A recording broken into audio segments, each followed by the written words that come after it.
अरे अबाजी पाटील, कर्दम ऋषी, अनुभूती माता, मांडव्य ऋषी यांच्या अंगात देवी का नाही आली? अरे त्यांनी भक्तीत भक्तीत देवी ठेवली होती, त्यांनी अंगात देवी मागितलीच नाही.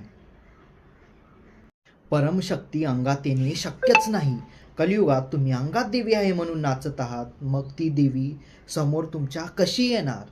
कलियुगात आमराईत जिवंत कवड्या का नाही लागत आहे? तुम्ही तर श्रेष्ठ भक्त आहात ना. अरे आराध्याचं कर्तव्य अंधश्रद्धा दूर करणं आहे. तुम्ही अनेक अशी स्वयंचलित तुम्ही दरबारे बसवलात आणि आता लोक तिथंच जायला लागलेत. मग मंदिरापासून तुम्ही भक्तांना दूर नाही करत आहात का? कुलस्वामिनी तुळजाभवानी, कुलस्वामिनी काळूबाई, कुलस्वामिनी अंबाभवानी अशी ही देवी, कुलाची स्वामित्व स्वीकारलेली देवी कुलाच्या आपल्या सुनेला म्हणजे कुळामधल्या एका स्त्रीला नेऊन चौकात नाचवेल का? अरे तुम्ही कोणत्या भ्रांतीत जगत आहात?